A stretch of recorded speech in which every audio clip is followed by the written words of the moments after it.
Okay, everyone. So I'm Andy Holmes, Communications Manager at Stony Stratford, and joining me tonight is our new coach, Nathan Hawkes. Hello, Nathan. How are you? I'm all right. I'm all right. Are you looking forward to this? I am, and then I'm a little bit nervous as well, but we'll see what comes out the hat. We will. We've got the Stony Stratford branded beanie hat of truth here.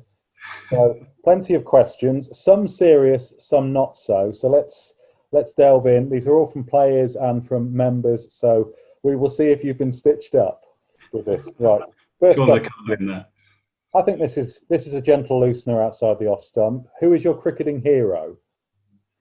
Andrew Flintoff was always the one that I'd turn on the TV and I could watch him for hours. We're both bat and ball. Okay, well that's a solid start. What have we got next? Oh, I think I put this one in. As somebody who plays in our third team and often gets out, not to the good bowlers, but to the dibbly-dobbly medium pacers. So the question for you, Nathan, is why do bowlers like that get so many wickets in club cricket? Personally, I think it's concentration. You're looking, as bad as it sounds, you always pick out the two or three in the other side that the main spinner or the opening bowler. And you always see these first change, second change bowlers come on and clean up. I think it's a massive case of the concentration goes. Has that happened to you quite a lot in your career? Definitely. That's a good answer. Right. So next one. Aha. Okay. So this is a good one. I think this has come from high up in the club. We're all keen to know exactly how your coaching sessions are going to work. I think I'm right in saying you're going to be with the first team on a Saturday. You're going to do winter nets as well, but you're going to do obviously stuff on a Wednesday night in the summer. So just Nathan, tell us a little bit more about what you're planning, if you know at this point. So we'll keep obviously the pre-season is a bit under wraps at the minute, because obviously we don't know whether we're going to go ahead with that, with obviously the COVID situation and everything. So, but there is a few plans in place, whether we do have that training or we can do numbers outside of that. So just to a few of the lads, maybe stick off the beers or the mince pies. But in terms of Wednesday night training, we'll be focused obviously on the adults, and we'll have bat and ball, but a lot of fielding, and some circuits that go on. And presumably, from your point of view, it's about involving everyone from the first team to the fifth team in what you do on a Wednesday. Yeah, absolutely. There would be no, this is the first team area, this is the second team area. It's going to be, one club, and everyone's going to have the same drills or energy from me, right from the first to the fifth. And we're looking forward to getting into it. There's a few exciting things that we've got planned. So bring on the summer. And it's interesting you talk there. We'll get back to the hat, don't worry. But you talk there about fielding being so important, and it really is. I mean, I've played for quite a few teams, and we don't, we'll go and bat and we'll go and bowl in the nets, but we don't really do much in the fielding. So we probably need to change that. I think if you spoke to a few lads that have played with me over the last few years as a player, they'll tell you that I'm massive on, you've got to take your chances. If you don't take your chances, you don't deserve to win these games, especially the big games. Or if you're looking at winning cups, leagues. I'm a massive believer in the fielding. You can save a lot of runs, and obviously that one chance can change a game. Okay, let's delve back into the hat and see what we've got here. Right. What's the funniest moment you've had on a cricket field? There's a few. One that springs to mind. We played over at actually the other one that would be close to home at Northants. We were Monty had just got into the England side. He'd been in there about 6 months. We all finished training, and he comes hobbling in He should have got an Oscar actually because it was quite good. Hobbling in, everyone sort of panicked, jumping to his need, and he just turns around and says, "Oh, I've just dropped my wallet on my foot." And then obviously he got ignored for the rest of the day. But that was quite a funny moment. What was he like? Because there's been a lot of stories about Monty, and I appreciate it was a few years ago, but what was it like being in a dressing room near to him?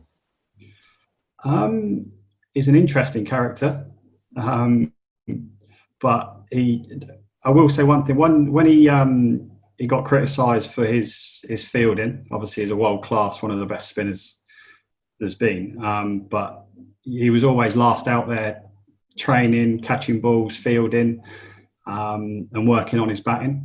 Obviously not always showed when he was in the limelight, but in the off field, yeah, he was hard working on those areas. Okay, let's go back into the beanie and see what we've got here. Right, so this might take you back a little bit because for those that don't know, obviously you had a season. Did we say it was 2009 when you played for Stony? Yeah, it seems a while back now. Indeed. I think it was around 2009. What was your best memory of that season? It was a long time ago. Just in general, just the atmosphere and everything at the club and being involved in the club. I'm still in contact and with friends and that I made that season. But no, yeah, it was an enjoyable season. In terms of like personal accolades, I don't think I scored as many as I wanted to or took as many wickets as I wanted to. But no, yeah, it's definitely an enjoyable season. Okay. Right, back we go into the hat. This is almost an ethical question, but don't get too scared by that. To Mankad or not to Mankad? I think if you give a warning, and then they still do it or are going excessively down, then I think you're quite in your right. But to do it straight off, probably not. And taking that question forward, obviously we've got juniors who are going to be watching this, who hopefully you're going to be coaching next summer. Would you encourage them to Mankad in a juniors game? No. Obviously, if someone's halfway down the wicket, you'd have a polite word and obviously, the umpire, the batsman. But in general, no. But if it does get excessive and repeats, then you obviously have to take actions that are necessary in the game. Okay, right. Back into the hat and right. Well, this is actually another one relating to younger players. We've got some really good youngsters that hopefully you're going to meet over the next 3 years. If you could give them advice on how they could go from being a Stony player to being a professional, what sort of advice would you give them? Hard work, and then I'd say the main thing would be the mindset. You've got to believe when you go out as a bowler or as a batter, whether you are or not, you've got to believe that you're the best player on that pitch. If you don't think you're the best, then no one else is, whether it's your teammate, opposition, and you've got to carry that forward.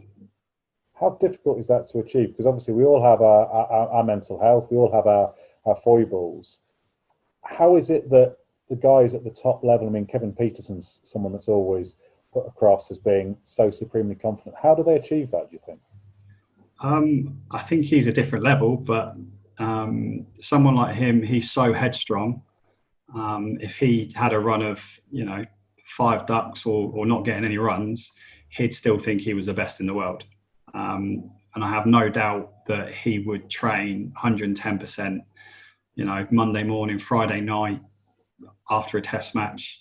And it's definitely the hard work or what you put in, you get out. And I'm definitely a believer of that. Okay. Right. What have we got next? You've captained teams before. I think when we talked before, you said you'd captained Wickham to winning the Premier League, I think in the home counties. Um, what's the worst excuse you've had from a player who's dropped out of one of your sides? You don't necessarily have to name them, but what's the best excuse or worst excuse? Not for dropping out. I've had I've had an overseas one, but last game of the season turned up. He literally just turned up before the start of the game, and he didn't really go out all season.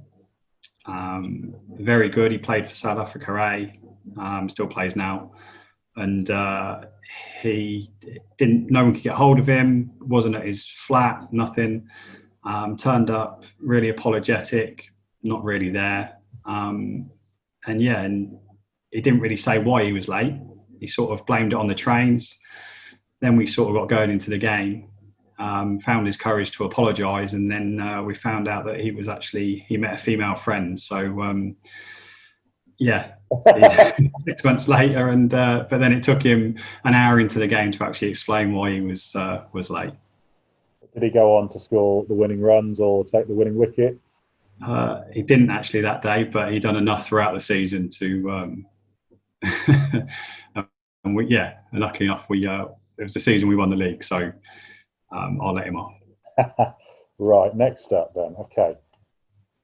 This is interesting. We're obviously seeing the Big Bash in Australia at the moment, and they've put 2 or 3 new rules into place. So, Nathan, if you could make one rule change to cricket, what would you do?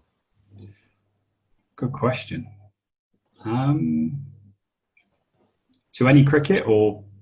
Yeah, let's say if you could make a change to Division 1 cricket of the Northants League for our first, what could you do? That's a tough one.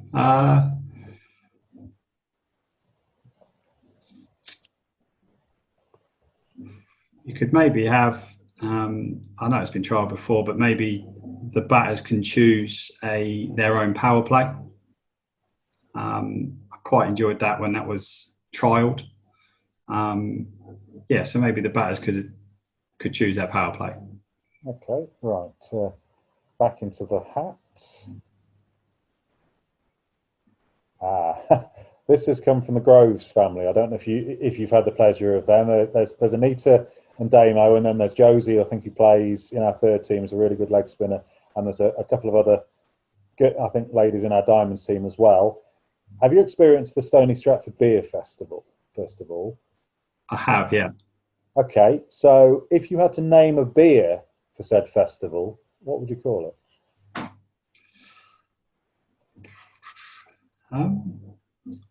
Actually, I call it Rooster beer. Any particular reason? Just because when I've just played abroad, that's been my nickname abroad. So, I'd go with that. And do you want to tell us the anecdote behind that nickname, or is it not for public consumption? I can do, yeah. There's basically when I had a few drinks on an evening after the games, they seemed to think that I just stand in the middle of the dance floor and nod my head like a rooster. So it stuck. It's obviously been a cause from alcohol. So I think rooster would be a fitting fit. Well, perhaps we won't ask you to do that now. No. Unless you're particularly brave. Right, next up. Oh, this is a big one. We've seen it with the England team over the last few years. I think it was Rory Burns, amongst others, who have picked up injuries. So, if you're on match day with our first team and Jamie Baxter, the skipper, gets a football out, does he put it away, or do you tell him to get on with it? No, I think carry on and get on with it. He'll be pleased to hear that, I'm sure. Right, next one. This goes back. Obviously, you're going to keep a lot of this under wraps by the sounds of it, but what's the strangest training drill that either you've done as a coach or you've done as a player?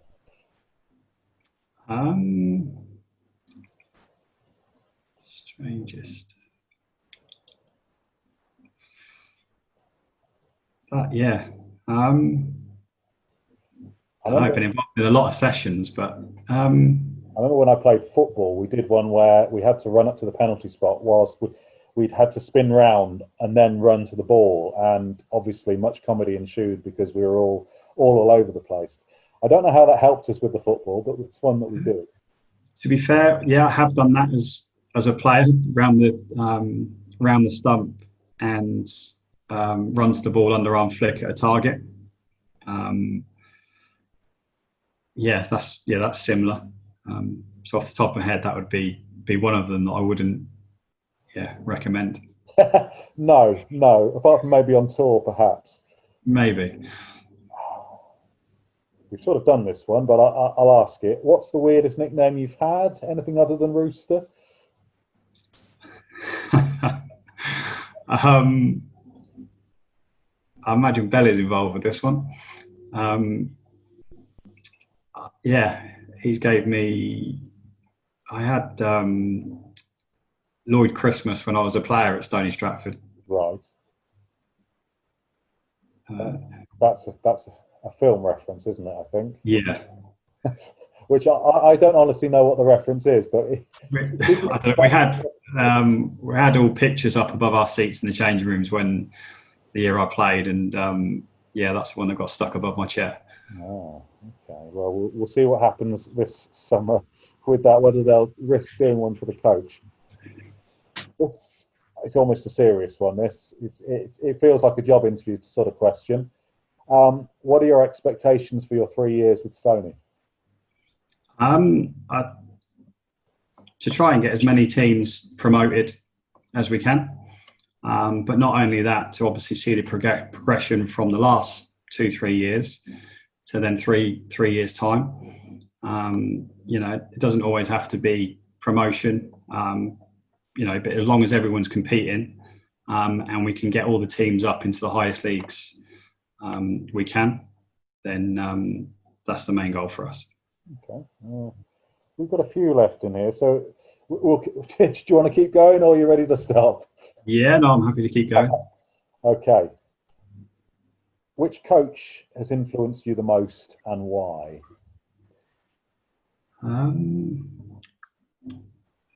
Coach. In different, I'd say there's different coaches for different areas of the game. You'd have someone like, you've got David Capel, obviously well known to the club and the area. He's another one going back, very headstrong, and he was down to the T. He'd want every bit of your game, technique, your mindset, how you're going to go out and play that day, to the T. You've got other ones, like Tony Pemberthy I thought he was a great coach. Another Northants player, wasn't he? A Northants player, yeah. But in terms of as a coach, he brought everything sort of back to basics, and worked with what the player had, rather than trying to change you into something that you're not, or so work what you got. So you got those two, and then in terms of then there's fielding coaches and other coaches that have, but those two, as in specifics, are the ones that stand out at the minute. Is that the hardest part of coaching, having to kind of tailor a coaching advice sort of thing to so many different players? For me, I find that the enjoyable bit, because not everyone's different. So you're going to get four seamers that are going to bowl completely different styles, different techniques, the same as batters. And I think that's the enjoyable test of an enjoyment working with each individual. It's not robotic, or you're not working out of a book. It's quite nice to see someone work with what they've got, and then you can move on and go from player to player. Have you ever come across a player, and probably don't name names on this one either, that you've just thought, I really can't coach this person, either for good or bad reasons? Not sure I could say that on here,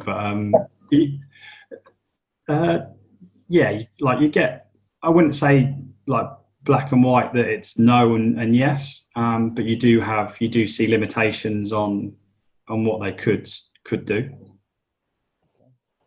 Back into the hat we go. This one came from the third team WhatsApp group that I'm part of. So hello to Alex Stockton and Jamie Welsh, Sam Cole, Tom Winton, etc. They're intrigued to know what the gap's like between the Northants Premier League and minor counties and first class cricket. Minor counties cricket, I'd say not a massive jump up. There's a step up obviously to like second team county cricket, and then first class cricket would be obviously a step up from that. So I'd say minor county cricket, yeah, not so much from Premier League cricket around. Maybe just the depth is a little bit, as you move up, the depth gets more. You don't get any freebies, or you don't just roll over 9-10 jack. But yeah, first class cricket, when you from club, yeah, you're looking at a couple of levels above, and it's obviously consistent. You have got a bowling pack and a batting unit, whereas obviously if you're playing second team or minor county cricket, then you haven't got that real depth. I looked at your Cricket Info page, and you played quite a lot of second team cricket professionally by the looks of it, including, I found a game where I think you batted for Leicester in the first innings and then maybe for Hampshire in the second innings. No, I think there's a few on there that are not right, I think. But we'll perhaps move on from that then. But what was your experience of second team cricket, and how close did you come to playing first team professionally? So I was in the squad. Originally down to play in the Australia Northants game years ago. That got moved and ended up 12th man. I was going to play down at Kent for Northants, and then someone passed a medical, so I missed out on that. And then moving forward, went to Leicester, and I was playing in the first team the following week, but I tore my shoulder at Chesterley Street, and then that ended my time there. So yeah, I got to the point, but then my body just kept letting me down. Do you feel, looking back, because obviously you've retired from playing as a whole, really, haven't you now? Yeah. Do you feel, or how do you look back on your professional career? My stats and stuff in terms of bowling, looking back, it wasn't strong enough to be at that level. But batting wise, yeah, stats are there to, don't lie. So they were there, but just the opportunity that I got with unfortunately my body, when it happened 3 times, sometimes you just have to say enough's enough and move on. But no, I enjoyed it, and done it since the age of 16. So I managed to play abroad 4 times. So I can't really complain with that. It's always struck me, the difference between professional football and professional cricket. There are 92 professional football teams, and then you've got the non-league. So you can continue, whereas in cricket, you've got the 18 counties, and then there are the minor counties. But if you're released, say, by Northamptonshire, there aren't many other teams you can go around and continue playing professionally, really. No. And then especially at the time, it's obviously gone out now or from the new year, but obviously the cold pack rule was around. And with 6 or 7 ex-internationals in the first team, it's quite hard to break through. But no, yeah, like I said, I was happy with everything that I'd done, and it was just good to be around those people. Yeah. Who was the best, or best player is probably a tough one, unless it leaps out. But who do you look back on and think, I'm so proud I played with him? played with. Well, didn't play in a side with him, but I played in a regional side with him, and I used to room with him. Chris Woakes was, he's a top lad. It's quite nice to see a nice bloke go all the way to the top and obviously do what he's done. Yeah, everyone always says he's the world's nicest man. Was he actually that nice when you were rooming with him? I can't really complain, but because I do it as well. But he's a big snorer. So it was there was three of us that always roomed at Loughborough, and the one that didn't get to sleep was tired the next day because obviously the other two were snoring. But no, he's a really nice bloke. Good stuff. Right, I think there's 2 or 3 of these left, so let's go back into the hat. I wonder if you'll mention your roommate on this one. Who's the best bowler you faced and why?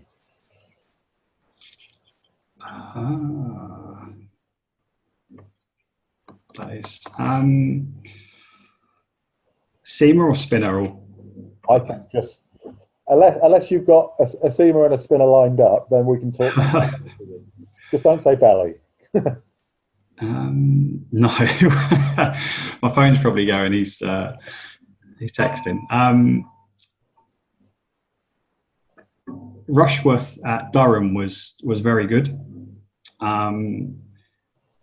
Obviously not an international, but he was very skillful, and I've only faced him once, but swung it both ways.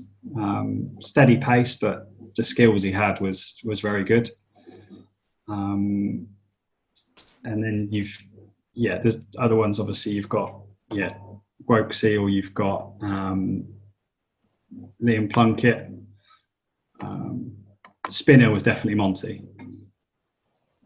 You talked a bit earlier on about experiences of going overseas, and I'm just thinking, any of our younger players who are watching this, would you suggest that getting 6 months in Australia or somewhere like that is very much a good thing for a player's development?